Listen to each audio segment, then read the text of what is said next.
Hi, everyone, and welcome to the Courageously Broken podcast. I'm excited to welcome the Broken program, Donna Michaels.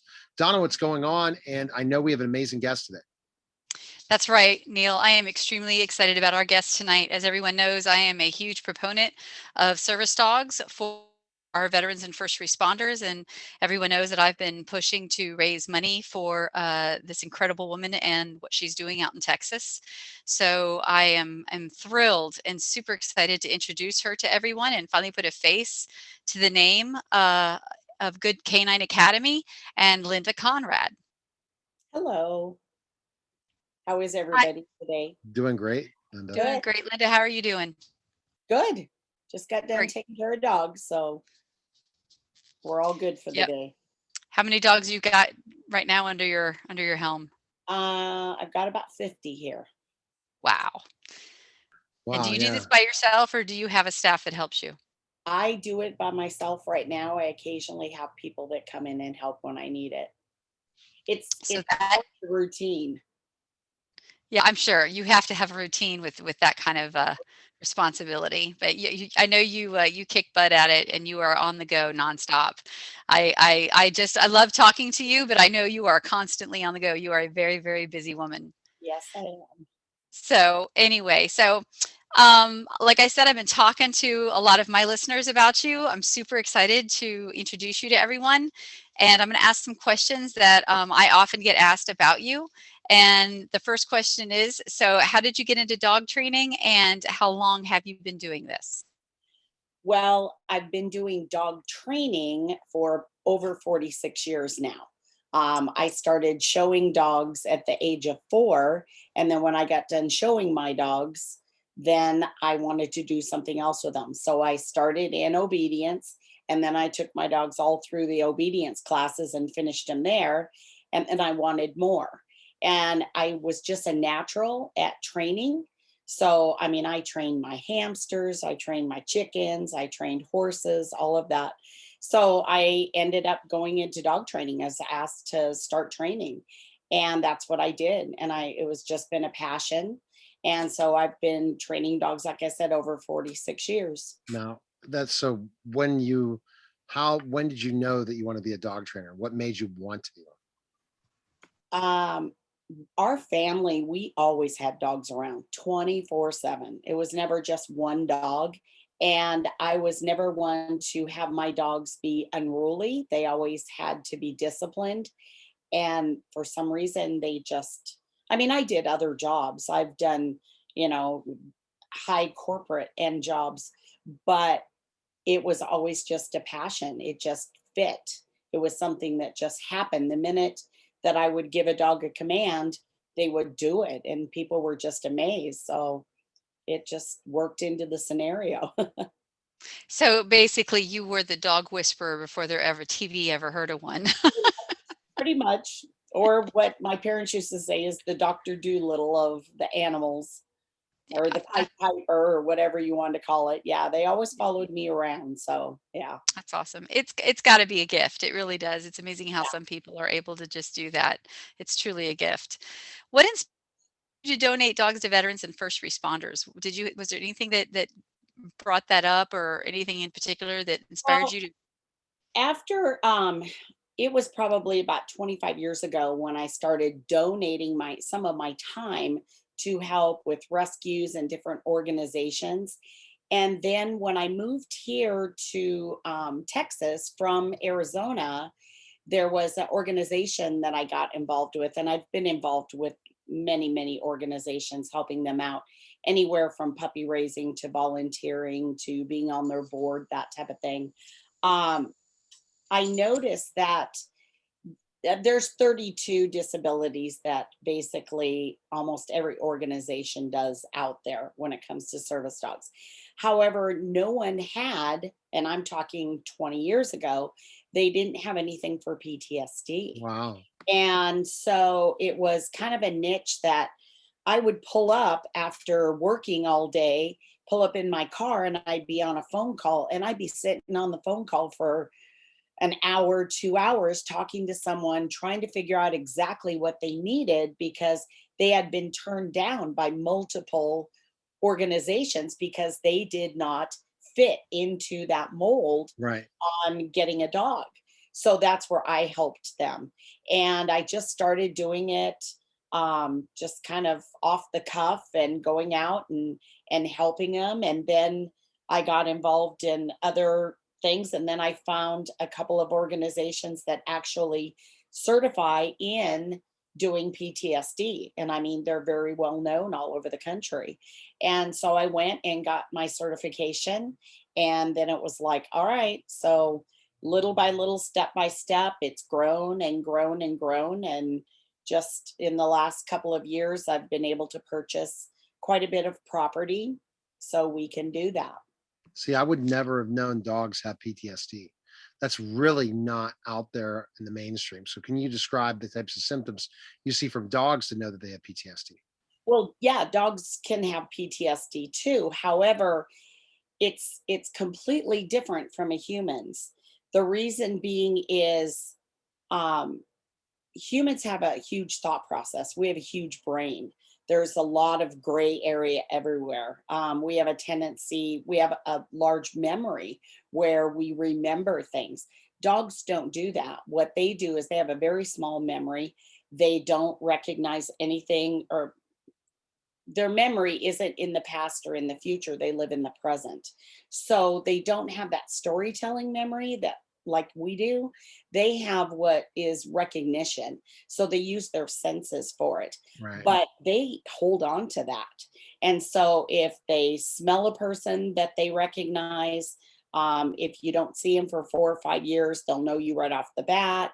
I mean, all of those types of things. So when there is a trauma to the dog, those types of things will come out just like with a human, but it's not as exaggerated as a human's is. It's just very simple, and they can overcome it a whole lot easier than humans can. Yeah. For example, a lot of the military working dogs that have gone into combat and heard gunfire will often come home, and 4th of July is rough on them because they hear the fireworks, and that, can really send them into a tailspin. But like you said, with a lot of love and a lot of comforting, and exposure to understand that they're not bombs, they're fireworks. Right, They can definitely begin to understand that it's not the same thing. right, Whereas a human, like you said, our memory is much more complex. And even though cognitively we know it's fireworks, it's not gunfire or bombs, that part of our memory can't comprehend that, and still sends our adrenaline up and our anxiety up. And that's where it can be very hard on a veteran who's been in combat, because their brain knows that's fireworks, but their memory's telling them to be afraid, and it's very, very hard on them because their brain is literally fighting with itself. So I and guess my question. let me just Go ahead. add something real quick to that. The one thing that we have to realize too with dogs is that we have a very nurturing sense to us. So when a dog reacts to something, we want to Right. go over and comfort it. That's really the last thing that we want to be doing, because what that shows the dog is a praise, and that they need to be doing that every time they're unsure for a sound or movement or whatever it is. So what you have to do is learn to distract them, get them in, and learn to just get over what that is. So you desensitize them. Thank you. Thank you for Wow. explaining that. That's probably some very good advice for a lot of people out there that don't understand that, who just want to comfort their Yeah. dog. And Exactly. understand it so, but they'd have no idea that they're just, they're actually solidifying their Right. dog's reaction. I wouldn't have thought that at all, Donna. And I Yeah. mean, and that's the thing that's interesting is to have an expert like Linda on the show. You're like, oh my gosh, I didn't know this. Well, we're just used to praising, and that's going to really reinforce the behavior and not get the dog better in therapy, because everyone can, through therapy and through different things, recover, but not completely recover from PTSD, but at least make it easier on the dog or a human in so many ways of how we treat and therapy and different ways to reinforce. Like someone with PTSD, you don't want to continue to focus on the negative of a human with PTSD, and the same thing of reinforcing a bad behavior for a dog, it's just going to continue and it's going to feel like it wants to please, which is going to bring back a lot of pain. Right, Right. Donna? Yeah. So Linda, um, we've talked about this before, and we just had this conversation with someone else the other night. So without naming any names, we both know that there are a lot of organizations out there, unfortunately, that charge an extraordinarily amount of money for service dogs for veterans and PTSD. And we've unfortunately, as a result, seen a lot of veterans kind of get burned, get scammed a little bit, and worst of all, just brokenhearted. Um, what inspired you to donate your PTSD dogs for free to veterans and first responders? Well, there's a couple different avenues when it comes to service dogs. You can go through a very large organization, which there are many out there and very well known and all of that. And they don't charge the veteran, but they have a lot of celebrity, a lot of venues, a lot of, all these avenues that they can go down to get this money reimbursed.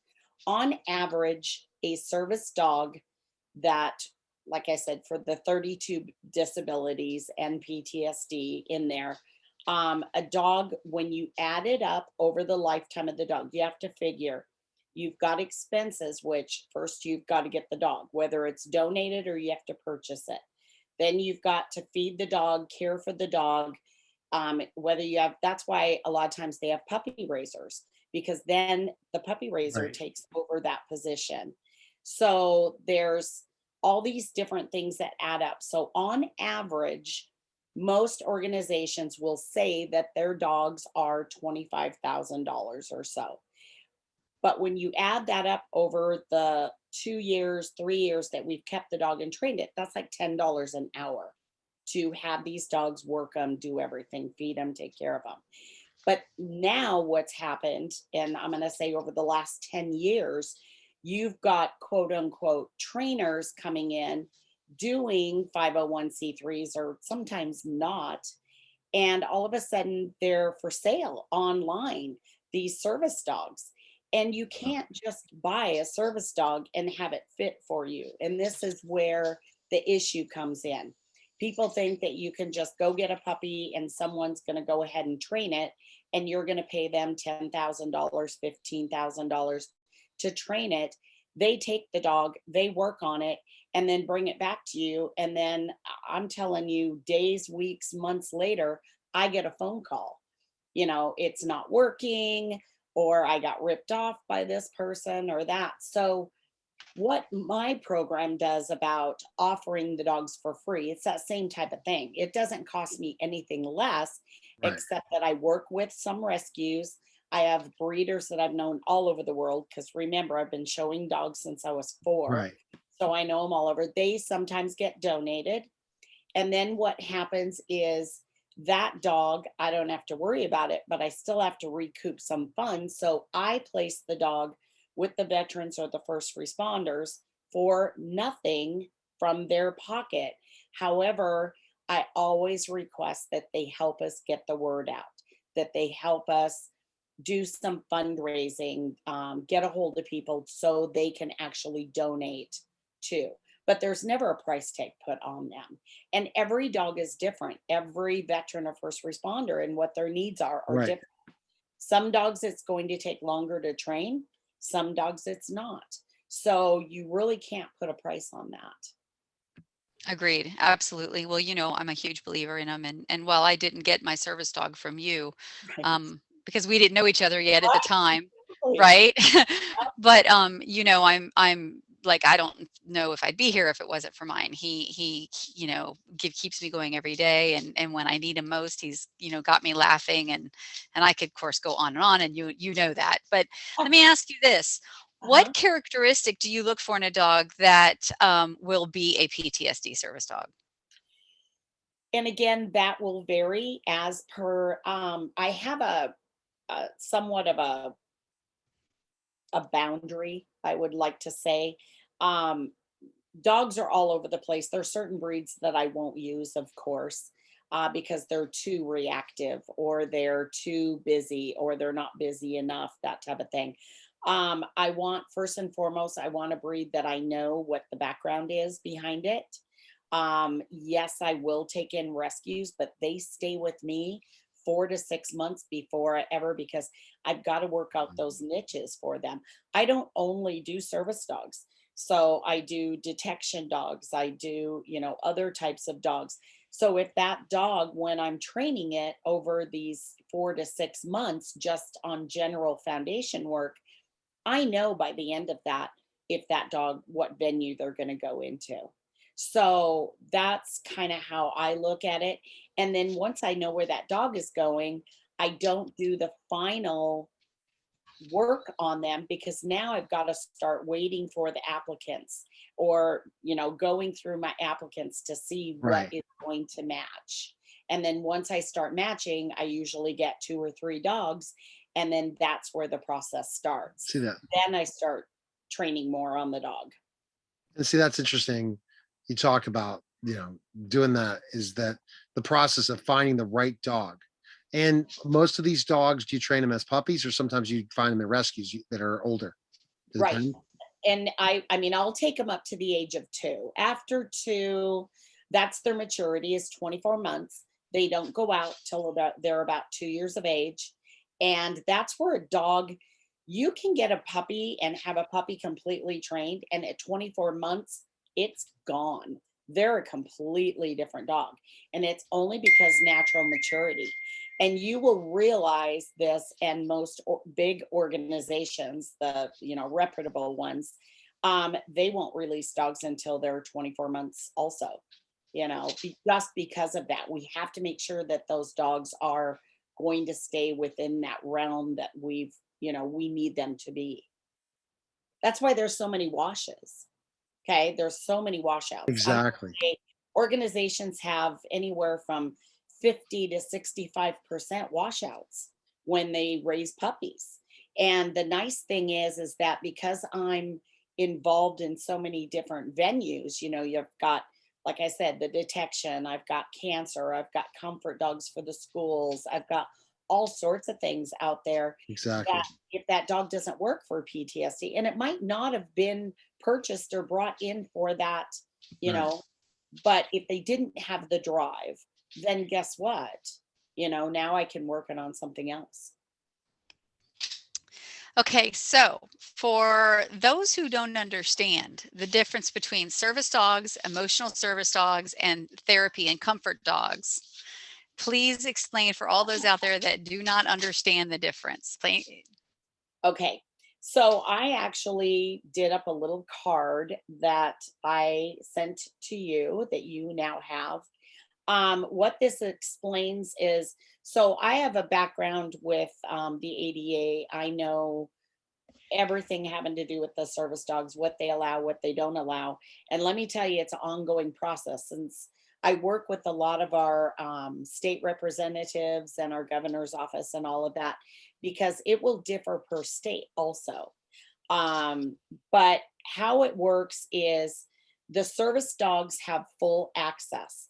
That means that you have to have one of the disabilities that is actually listed in the ADA, the Act. Okay. So you have to have one of those. If you don't, and you are not seeking any type of medical help, or you're not going through therapy or any of that, because this is required to have a service dog. If you don't, and you just get anxious and there's all these other things that lead into it, that's where that's the emotional support animal, which have now, as of March 1st, been banned from any type of airline flights. Okay. Those are the dogs or the animals that, when you're feeling down or you're anxious or you're this or that, I basically, and it's not to disregard, anybody's feelings, it's your baby blanket of the world. Okay. That's your comfort. And that can be anything. Heck, it can be a stuffed animal. It doesn't really matter. But they're trying to pass those off as service dogs. And emotional support dogs, do not have full access. You can have them in apartments. Again, there has to be paperwork. I've gone on numerous court cases where I've literally had to put the information in front of a judge because they did not know and they wanted to dismiss it as all Right. dogs are the same. But what happens is, um, the emotional support dogs are for, used to be for traveling and going into apartments, having them, and occasionally you can get them into certain areas. Then you get on to the therapy dogs, which a therapy dog or a comfort dog, which a lot of us use, is a dog that actually goes out and performs a service for someone else. So you are their handler and you go out. For instance, I go out to the airport with my comfort dogs. I go out and do work all over the place. And what that does is that dog is basically trained to be bomb proof and people can come over and visit with. That's the only dog that you should ever approach or that you should ever Yeah. allow to be approached. So those are the three things. You've got service, emotional support, and your therapy or comfort dogs. And Wow. therapy comfort dogs are getting more and more popular in the law enforcement and first responder communities because Right. what we have found is when we interview a victim of a violent crime who's been traumatized in some way, when we allow them to interact with the therapy slash comfort dog during their interview, where they have to give often details that are, it's like reliving the trauma again, right? What we have found is not only it allows them to open up easier, but it has actually reduced their risk of PTSD because of the chemicals that are Right. released Oh, in the no. brain while they're talking about their trauma. So therapy dogs are a wonderful, wonderful thing. They use them in nursing homes, children's hospitals. They've taken them out on catastrophic incidents like in Vegas and Orlando, after the Pulse massacre. So, I mean, therapy dogs are certainly wonderful dogs, but you're right. Those are the only ones that should be allowed to be approached. And then So, we have the facility dogs that actually go to and work at the courtrooms. okay. They work in dentist's office. They work in all of these places where people get anxious. Those dogs are there to Okay. comfort them. Now, all those qualities of the other dogs you listed, for the person who has a service dog, do they get those types of services for themselves? So, for example, you talked about these other types of dogs and what their role is in the community and how they can approach more people. Are they able to do that for their owner, whoever the service dog is? Like some of the things you talked about, approachability for it's trained for that one person, correct? Right. So the service dogs are directly trained for that individual. They really are not even a family dog. I mean, it could be, if you were there, if you were in the home and you had, this was your service dog, okay, trained for you, and you went to work, you went to the store, you went somewhere else, that dog should be going with you. It all depends on what your level of, of Yeah. PTSD or whatever you're suffering from is. But it's not that dog that everyone can handle and take with them. Because You're not going to be it's so left at home. specialized. Kids aren't going to take off with Yeah, it it's somewhere. so Right. specialized to look at exactly the issues with Exactly. PTSD that Exactly. its job is to serve the owner, no one Right. else. And Because they need to be aware of what you're doing at all times in case, everyone with PTSD has different trigger points. And if you're sitting across the room and your kids are playing with the dog over here with a ball and you start having a full off, right, then that dog needs to be able to go over there and stop you from doing that. They can't be worried about what the kids are playing with. exactly. Exactly. Okay, so you kind of already covered this, but I'd like you, if you can, just go into a little bit more detail. So, what is required to travel on an airplane with a service dog for those who do not understand? Well, right now the airlines are kind of handling their own thing. I literally get phone calls before people travel. My dogs, I send them home. They have their own ID number. They have a picture with their handler, which is their person. They have a certificate. You need to have documentation, and the problem with it is that The people that really have service dogs have no problem carrying documentation. Okay. It's the ones that are faking it basically that are always the first ones to say, well, you can't ask me those questions and you can't. The ones that understand it and that do have a true service dog never have a problem answering questions. Okay. So every airline is kind of different. They've kind of left it up to them because there's been so many different incidents. But whether they're flying to the UK or just in the US or whatever, I get telephone calls. They want to know, um, do I have a number for this dog? And what the number is that I give them has to match the number on the certificate Right. that the owner has. So they're now verifying stuff. They're making phone calls, but you've got to have a well-trained dog. You've got to know that, guess what? You're first on. After the people in the wheelchairs, you should be up front, whether your seat number is in the back of the plane or not. You need to be sitting in the bulkhead or on some type of exit or larger plane or have extra seats next to you. You don't fall into the public, so to speak. You're up front. And people that don't have true service dogs are not trained that. And they try to squeeze their dog in under the seat or in a seat next to them. Goodness So there's just gracious. a Yeah. lot of different things. Getting on the plane, being, it's just your etiquette. And we teach the etiquette. It's just like going to a restaurant. There's etiquette when you go there with a dog. See, and that's important for you to educate them before that process once you pass on that service dog. Okay, Yes. here are the rule. Here's how you should travel. Here's how you should deal if you're in the community. All these different things for the veteran with PTSD or first responder with PTSD, or somebody else. It could be also someone else, not just those are the only people with PTSD. There are others as well. To kind Right. of here's Any what the disability. expectation is, how to do it, and I'm here for you. And that's what you try to do, Linda. Right? Be right Yes, there for them every step of the way. correct. Yep. And that's a great segue into my very next question. So for the people out there, the general public, and I know I've been approached by people because they look at me and they think, well, you don't look disabled. Why do you have a service dog? For all those out there that are skeptical about service dogs, give some examples of some indivisible of some invisible disabilities that would benefit from the use of a service dog. Other than PTSD, what are some other Well, invisible disabilities? you've got your seizure, you've got dogs will do if you have an oncoming heart attack, if your blood pressure, you've got diabetes, there's tons of them. But when you get into those areas of training, you've got to be careful because just like the blind dog service or the service for the blind, they're the only ones that do service for the blind. There's no other organization that does it because that's a huge liability.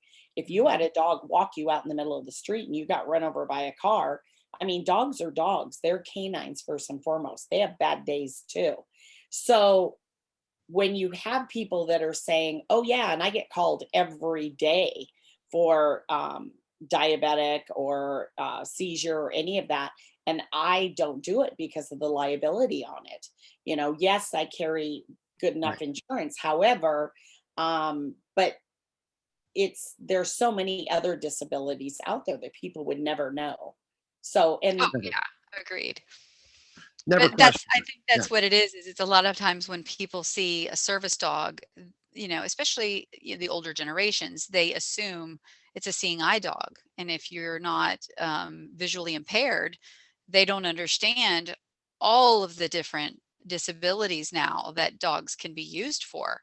So I think a lot of people are a bit skeptical and they don't understand that there Exactly. is a ton of invisible disabilities now that these dogs are godsends for.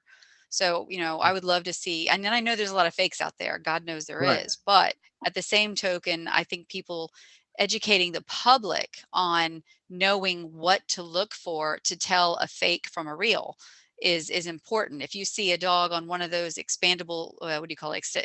retractable leashes. Service Right. dogs should never be on a retractable leash. Okay. They should be toned in only to their owner, not wagging their tail looking to socialize with Exactly. everybody. Well, You and know, there's thing go else ahead. I do, Donna, is I go in and educate. Like we have a grocery store chain down here that I've gone in and spoke with management, and they've talked to the employees. We've had meetings where I've explained to them and I've shown pictures. Okay, this is a true service dog. This is not a service dog, because they're nervous about asking them Exactly. to leave. And I'm like, well, I don't want just every employee to take it upon themselves to go up and do it. Right. Management needs to know, and you can ask them to leave. It's not, That's everybody think it's such a voodoo type of thing, and that, oh my god, we're going to have a lawsuit if we ask them to leave. And there is a really easy way to figure out whether these dogs are true service dogs or not. And again, it's because of the way that it's that etiquette. It's how they're handled in the stores. You know, you Mhm. don't find one up in the grocery cart, or you don't have one, or you're picking out meat exactly. over here and it's way over there sniffing somebody. And trust me, I've Exactly. seen it all. Tripping They will, people with their they'll retractable video leash. and send me videos. Is this a service dog? You know, and I'm like, no, it's not. But do you need me to come down there? You know. So yeah, Exactly. but and then the same with the flight attendants. I've just been asked to go in and talk to the flight attendants and the pilots and explain to them that what really the difference is. Yeah. But I get questions like, well, when is it that we Yeah. can touch them? When can we pet them? And I'm like, never. It's That's not great. your That's great. It's pet. so important to educate. All right, Yeah. Donna. This is so far such great information. People really are gaining a lot of resources from this and information. So, Donna, thank you again so far in this conversation we're having with Linda so far. Oh, it's my pleasure. This is something, I'm passionate about, and I like I won't- you know, I don't I'm not an expert. I'm by any means, but Linda certainly is. And so I wanted to get a lot of common questions out there answered, straight from the dog's mouth in this There case, you not the go. horse's mouth, There you go. right? So, Linda, if a veteran or first responder is interested in obtaining a service dog, what would make them eligible to attain one? And other than PTSD, are there any other disability ailments that a dog could be of assistance? I mean, in the veteran first responder community, I mean, for example, if they haven't been diagnosed with PTSD, but maybe they have been diagnosed with depression or they have been diagnosed with anxiety, maybe one of the many symptoms of PTSD, but not PTSD as a whole. What would you recommend? Well, again, every organization is going to have their, their blanket application type thing. And that's what we have to go through first. We've got to find out what the disability is, or if it is just anxiety, or, it can be 1,000 different things. They could just need a mobility dog. Let's say that their injuries make it hard for them to walk. And if they were to fall down, they're unsure on their feet, they need a dog to help them get up. Okay. So there's so many different ones that way. We basically have a checkoff sheet. We have to make sure first and foremost, do they have a job? Do they have income where they can feed the dog? Can they bathe this dog? Can they, really take care of the dog? um, that's my importance in this whole thing, is making sure that the dog gets placed with the right humans. So um, by talking to people, by them sending in their applications and going through it, it's a fine tooth comb. And I'm going to say 5 out of 20 get accepted, because there's always something that Mhm. they might say, or they might not know themselves, but they were told to come to me for something. And it might not be me, but I can at least send them on to who they do need to go to. And then again, there's the fakes out there that they want a service dog. I get asked all the time, even in my just basic training, can you make my dog into a service dog? And my first question, what services is it that you want that dog to perform? And they just stop in their tracks. And when I know that reaction, I know it's not a service dog you need. It might be an emotional support dog. So knowing those key questions and asking them, I mean, that's, and like I said, every organization has their own, but yeah. Okay. So what's the best way to reach you and learn more about your program if someone has any more questions or is interested in for themselves or a loved one? Well, they can go on either my website, which is goodcanineacademy.org, and canine is spelled out because we just recently found there was another K9 up in another state, but goodcanineacademy.org. And then I have also the Facebook page that they can go on, which is Good Canine Academy. And canine is spelled out for Yeah, those to make C sure, because I Wow. do know somebody who ended up on the wrong website. Yep. yes, yes. Okay. So Great. if for anybody out there that would like to help or support you, what do you need right now to reach the goals that you're trying to reach to help more veterans first responders? I know that you guys just went through a tough time in Texas. I know you lost your main water line. You had it pretty rough there for quite a few weeks. Yeah, it So was all in water, so that was not fun. yeah, what can people do? What do you need and what can people help you with?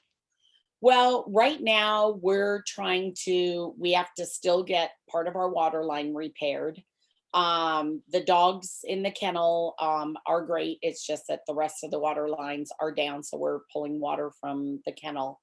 Um, if anyone wants to donate, it helps get the dogs out there. Remember, these dogs are given free to, our servicemen and servicewomen. And so whether they're first responders or veterans. And so it's recouping.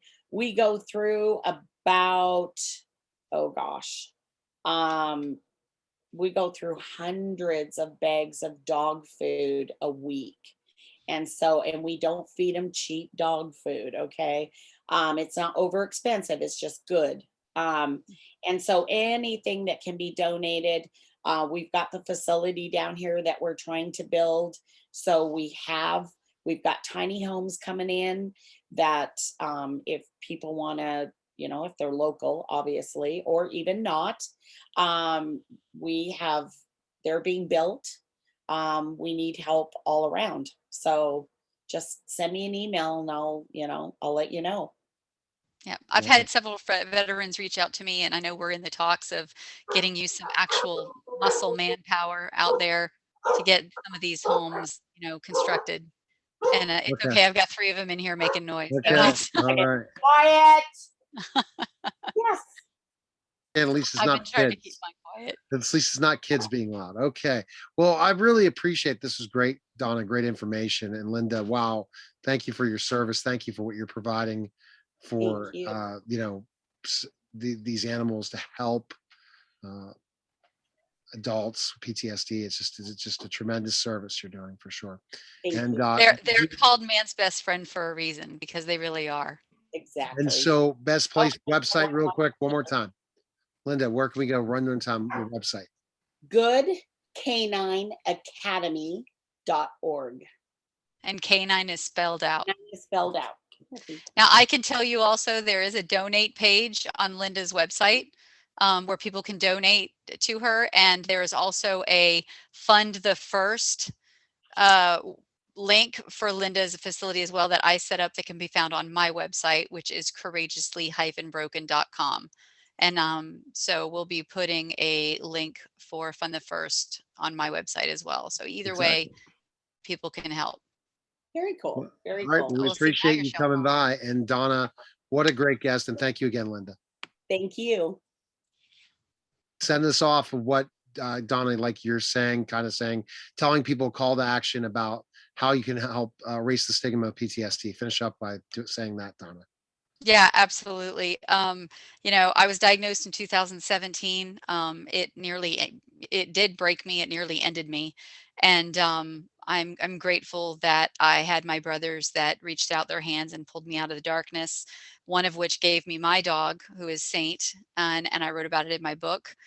But anybody that you know knows someone with PTSD, has PTSD, and is having trouble trying to deal with it, grab my book, read my story, understand you are not alone. And there's always somebody out there who's been through their own stuff that is willing to listen and help you pay it forward like they were helped. And that's what this is really all about, is just helping one another. All right. Well, we appreciate it. Thank you again. That was the Courageously Broken podcast. And I look forward, Donna, to our next guest, next episode. So take care.